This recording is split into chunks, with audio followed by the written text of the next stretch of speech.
There is an increase in the spate of violence across Pakistan, especially after 9/11, and the suicide bombing has increased in the last 2-3 years.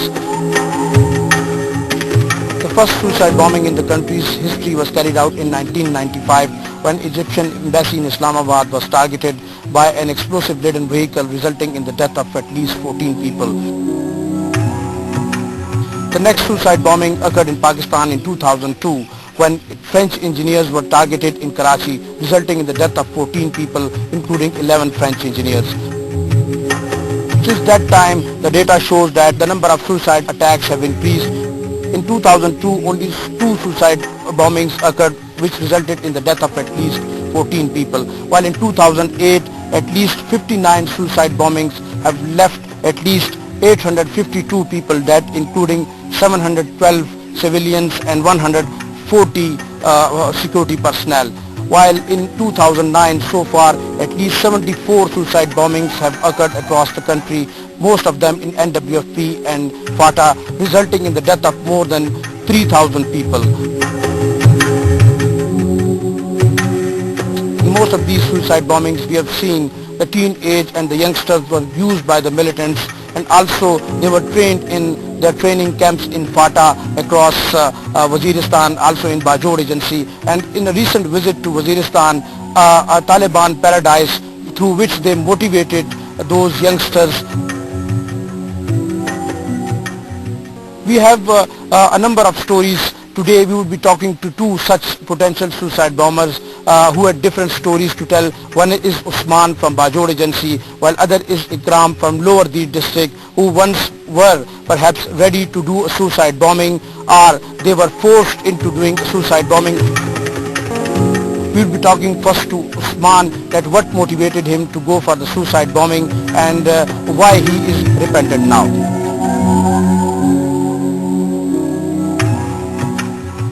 What is your age and what is your father's occupation?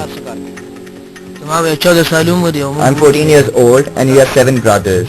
My father is a locksmith. In what circumstances did you get ready for a suicide bombing and attempt a suicide attack? They tricked me into coming to them. They told me that they have my father in their custody and would kill him, saying if I wished to meet him before he died, I would have to come to where they were. When I reached the Bandi Markaz in Maman, my father was not there. They ordered me to carry out a suicide bombing, threatening to kill me. But I refused, after which they tied me up and thrashed me severely.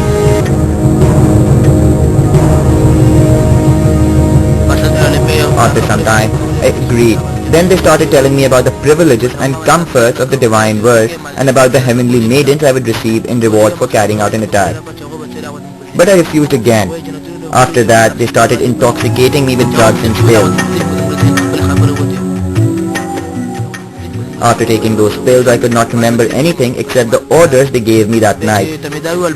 They handed me over to Maulvi Fakir, who further persuaded me to carry out an attack, telling me about the perks and privileges I would receive. They did not allow me to offer prayers, saying that my act would grant me a place in paradise, and there was no need for prayers. Which major Taliban leaders did you meet and what did they say to you?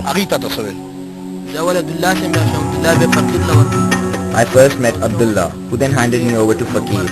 Fakir then handed me over to Maulvi Umar. Maulvi Umar also carried out a suicide bombing with the same promises and assurances. Did you ask them why they themselves did not carry out attacks if they believed it would promise them a place in heaven? I had asked them this initially, but they thrashed me so severely that I could not repeat such questions in future. What other religious obligations did you perform when you were there? I was kept alone in a room and was not allowed to offer prayers because they said there was no need, because I would be going to heaven anyway.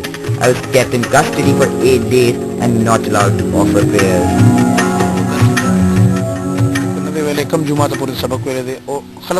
People say the parents of suicide bombers are paid by militants. Had you promised your parents any money? They told me they would give ₹500,000 to my father, but I told them I would give them ₹1,000,000 myself to carry out the attack. They thrashed me badly and I wasn't able to speak to them again.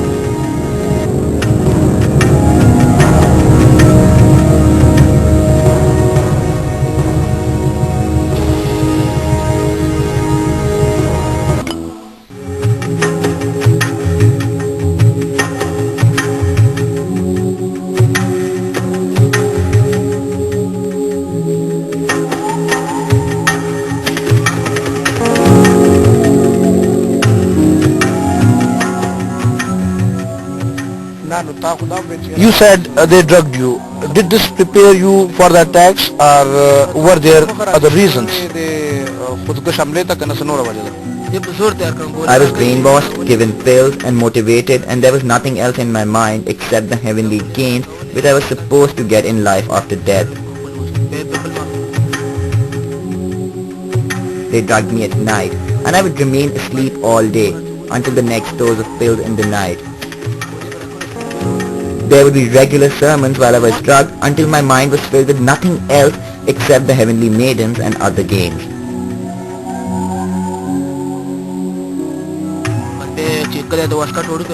Then he asked me to put on the suicide jacket, which was a bit long. He then had it altered to fit me and asked me to go to the mosque in Mamand area where I was to detonate the bomb. The Friday prayers were being offered at the mosque of Malik Rahmat Khan, who himself was a religious and noble person.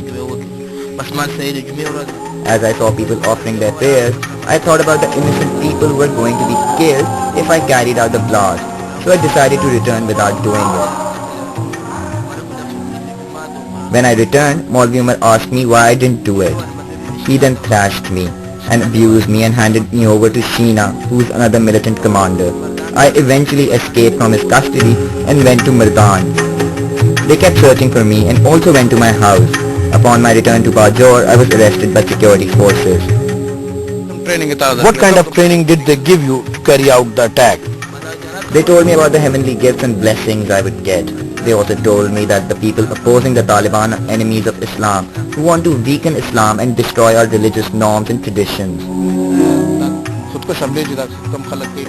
Innocent people are also being killed in such suicide attacks. Do you think these suicide bombings are justified? No, it is not justified. If it's wrong, then why do people like yourself prepare to carry out these attacks?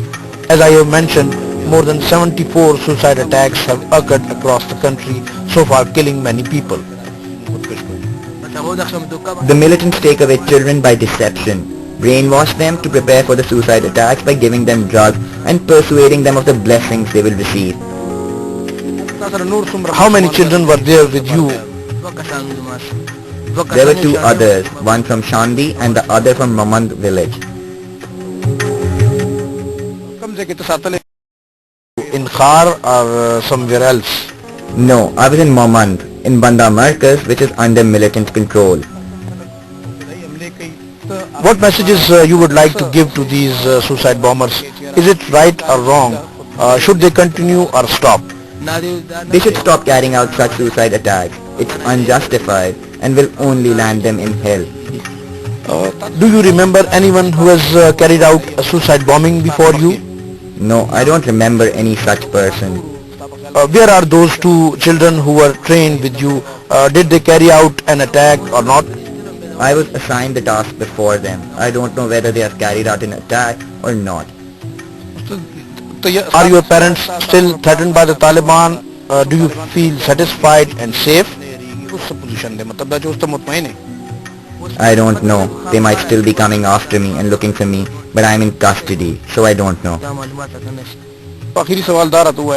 If, for example, you are